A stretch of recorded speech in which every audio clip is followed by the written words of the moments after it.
register.philsys.gov.ph.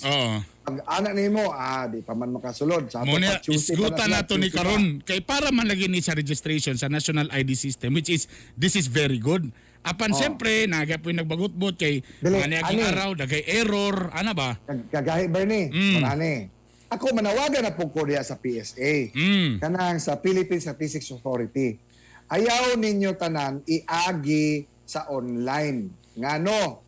Kamo ko maghuna-una mo ang inyong ginawa. You put again ba? You put a face ba on your projects. Dili kay pwede lang nga kani kaya ni kay sa Metro Manila online man nakasagaran diya. Kani sa Cagayan de Oro, Davao City, Cebu ana. Ayo tanawa to ang mga area. Jesus. Dire, di at di kani timing karon. Kay makauban na to mismo karon. Kagay art, may ni karon dire sa Region 10 atong tanawon ko unsay style dire. Kung basig style nila basin pwede dili lang ni online tanan. Kay makauban na to karon mismo ang OIC, Regional Director sa PSA Region 10, si Ma'am Janet Abis. Hello ma'am, good morning. Good morning, Ma'am Janet. Hello, good morning. Good morning ma'am. Good morning. Good morning ma'am. Kani atong istoryahan karon ma'am kay siyempre daghan biya gusto aning mo avail aning National ID System kay this is very good no nga project. Burn. Kadali lang sa Burn. Yes. Kadali lang sa Burn. Kani si Ma'am Janet Burn. Yes. Oo. Kadya lang mama. Burn ka lang. Director ni sa PSA si Ma'am Janet Burn o appeal ni sa Miss Universe? Ay, gwapa, di ba? Kita ka na sa picture ni ma'am. Gwapa na siya, maklaro kayo, ha? Pero mo gini sa karon ng OICRD nato karon. Ma'am, unsa may sistema kani ating National ID System nato ron, Ma'am? Mayong buntag sa imuha kana naminaw karon. Yes, ma'am. Good morning. Good morning. Yes, ma'am. Okay. Yes, oo. Ang national ID nato actually nag-implement na ta karon no for Region 10. Nag-start na pa sa ato ang step 1 registration. Unsa lang step 1, Ma'am so, Janet? ang atong step 2 registration ato lang gihulakan pa. Yes, ma'am. Naghulat pa ta karon sa atong mga registration kit nga mag-abot gikan sa lain-lain nga mga provinces nga na medyo na okay na po ang ilahang step 2 registration. So probably we can start our step 2 registration at the end of June this year. So ang atong step 1 registration, mao ni siya ang atong pag face-to-face no, nagkuha ta og mga demographic characteristics sa mga selected barangays.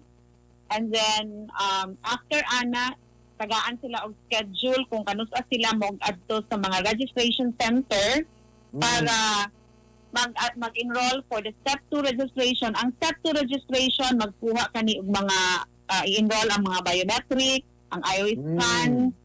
So mo na siyang buhaton sa step 2 and then sa step 3 i-deliver na dayon ng ilahang physical card. Actually naanatay 32 provinces which started the implementation of the national ID last year.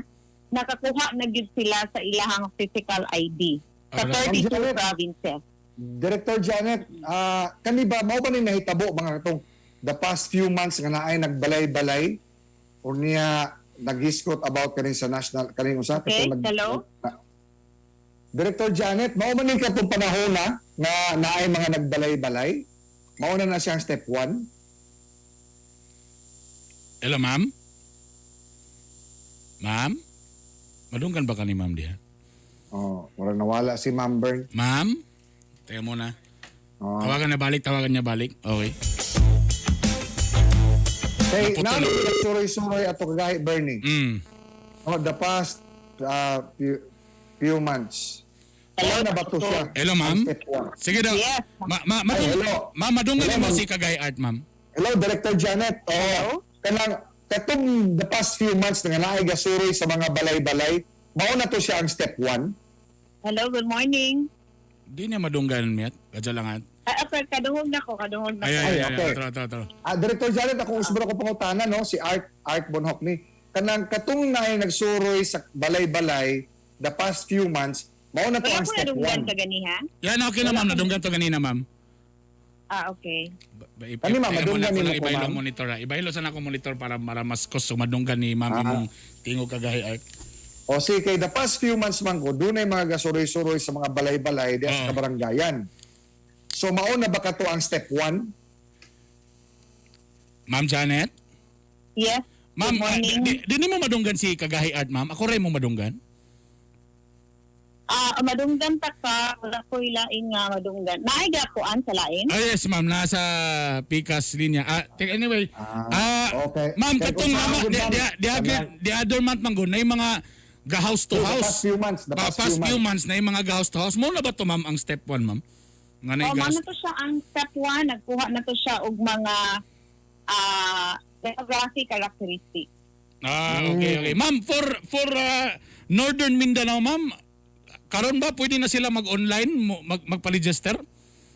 Daghan na ang nag-online registration dinhi sa Region 10. Mm. Medyo ubay-ubay na po sila and then nakasulod na, unlike katong set pa atong April 30 nga medyo na ay error no ang ato ang system.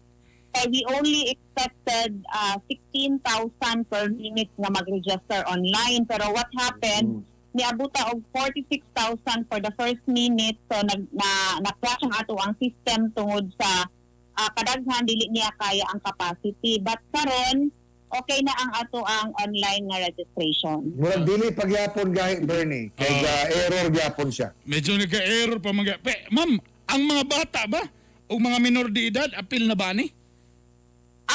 Actually ang atong ginahimo karon sa atong step 1 registration, pag nag-adto ta sa mga balay-balay, gikuha na nato tanan ang mga demographic characteristics. But Okay. for now, ang ato ang i-register, no, i-register pa lang sa atong step 2 nga registration, mao ang 5 years old and above, but because of the pandemic, kay supposedly 5 years old and above gid ang atong i-cater karon, no, priority nato.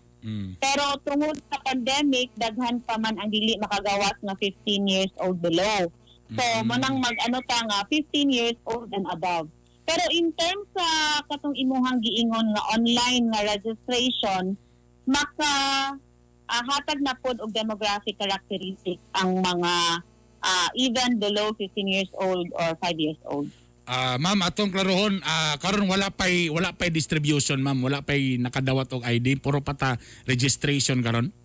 Oo, yes, sa karon na mga panahon, wala pa nakadawat og ID kay wala pa man ta nakasugod sa atong step 2 registration, wala pa ta naka-biometric or iris scan. So, hindi karon ang atong gibuhat ang step 1 registration, pero dili na tanan barangay sa atong gi-cover for the step 1 registration. Ang atong step 1 registration, priority nato ang atong mga low-income households. Considered as low-income households, we coordinated with the local government unit sa mga city municipality, and then we asked their assistance nga kung kinsa ang i-identify nga low-income barangay with low-income households para dito ang atong unahon dito ta nag-una for our step 1 registration.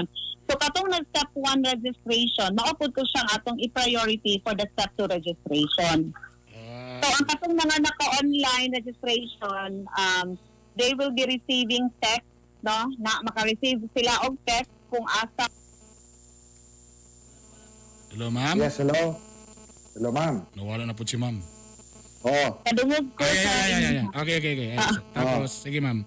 So, ma'am, unsa ba ka-stable ang ato ang system? So, ang katong online? step 2 registration, as what as mentioned, priority nato ang katong niagi na sa step 1 registration, and katong nag-online registration, maghulak sila og text, kay i-text sila for the specific registration center kung asa sila moadto o kanus ang specific date sila mag-adto. Alright. Ma'am, Diba?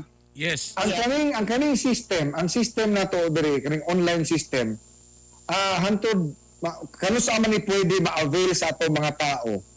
Kay hantod karon ga error pa magyapon kung mag-online registration ka. Hello, ma'am? Yes, oo. Medyo nakadungog ko sa iya gamay, no? Oh, yeah. So, ang system so far, naka-register naman ni, no? Wala siya nag-error. During ang nag-error lang during that time, kato siguro sa first week of May. And then karon so far wala na may nag-feedback na error. Siguro dili pa lang kasulod no kay tungod sa kadaghan na mga nag-register. Pero kagabi man gud ma'am. Kagabi ang link is https://register.philsys.gov.ph. Okay, gitistingan namo ma'am sa gahi ni Bay kaga BE o kaganina. Mag-error lagi gyapon ang system. Nag-try sa ganiha? Yes ma'am, yes ma'am. So far wala mi na nakadungog og feedback nga na ay mga error. Sige lang ano lang i-check kay naagi mga cases no usahay na naay cases usahay nga katulad akong giingon sa imo basin tungod sa kadaghan nga magsulod no, although we already tried to fix the system basin na alay mga cases nga pagsulod tungod sa kadaghan mag-error siya. Pero i-try lang daw, sir, kata akong i-mention sa inyo ha, I'll try to check the link, no? Base na alay problema po sa link. So para at least you can try kung makasulod na bagyod og daily. And then if not, just inform us because as far as I know, okay na ang atong online system. Alright. Okay, the same. O sige, anyway, at least na-inform lang namo mo ma'am nga gitry namo na kay since mao ni atong topic karon nga adlaw kagabi o kagayon ng buntag gitry nato kining link no sa PhilSys o gaga-error gyapon siya pag pindot nimo sa register katong blue nga unsa mag-error gyapon siya ma'am. FYI lang no, FYI. Okay, sige sir. We will try to check on this, no? Atong i-try na ko later ang atong system kung unsay problema. Alright. Kay basin daghan-daghan lang i-try daw pod og register later. And then normally ang uban mo ingon sila nga sa gabi mas paspas daw ang pagtulod sa ilahang online registration. Pero so, ma'am, ato ning ipaklaro director, ato ning ipaklaro. Nganong importante kining ID system? Ikaduha, kung nga na ba kay national ID system, mao na ka na ang ID nga para sa tanan? Okay. So ang atong national ID system dugay naman gid punta nato ni no supposedly nga i-implement but na nalangay lang and then it was only in 2017 na ano gid siya as a law. So ang kanang ato ang national ID that is a foundational ID. Meaning, it's not a functional ID and it will not replace kaning ato ang mga license, mga PRC, GSIS. So, dili ka na siya maka-replace ana. So, ang naa sa balaod, naa sa law is, ang atong national ID is not mandatory. Meaning, you will not be penalized kung dili ka magkuha og ID. Ma'am Janet, excuse me Ma'am Janet. Kanan, mao na natong concern diya ma'am ba no? Kay sama for example sa Amerika, sa Singapore, sa Europe. Isa lang gid ang ilang ID. Nana diya ang ilang SSS, pag-ibig, kung sa tuwa pa, driver's license, professional nga kanang ID nila, nana diya tanan.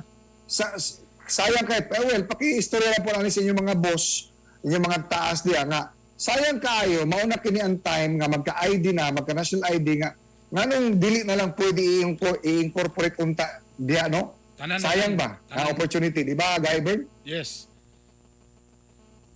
Hello, ma'am? Ay, okay, oo. So, for this one, siguro, eventually, moabutaan na, but as what I've mentioned, ang ato ang ID karon that is a foundational ID. Maulang na siya nga mo determine no, proof of identity for all citizens as means of simplifying nato ang atong public and private transaction. Karon manggudaghan kaayo ang walay ID. Dili makatransact og business sa government and private entities kay wala gid sila mapakita nga ID. Even din sa mong office na ay magtransact nga walay ID, so we require them other documents. So ang sa pagkakaroon ang ato ang purpose gyud no sa ato ang sa ato ang national ID is proof of identity para later on dili nato ma-erase nato na ma-eliminate nato ang kaning paggamit sa uban na ID due to mga illegal transaction. Isa na siya, lugar no. Alright. Ang imong ID nga gigamit, proof of identity na siya because later on we will be having an authentication machine nga once presentin mo ang imong ID, mahibalaan gyud na siya nga ikaw gyud na ang nagdalaan ng ID. Dili ka gagamit sa uban na ID. Pero yes, Okay. tama ka nga ang siguro eventually siguro moabot na ta nga time same with other countries nga ang kanang atong ID no incorporated na tanan. Basin ma-amend na later ang atong law kay based on the law RA 11055 on the PhilID, Philippine National ID, ang kanang ato ang ID karon is a foundational ID. All right. Okay, daghang kayong salamat, Ma'am Janet, Director Janet sa PSA 10. Yes, okay. Daghang po kayong salamat. I will be providing you with the link so you can try if it's not, if Okay. okay siya or Sige if po. the error siya. Salamat. Thank you, Thank you very Doctor. much. Thank you po. Salamat.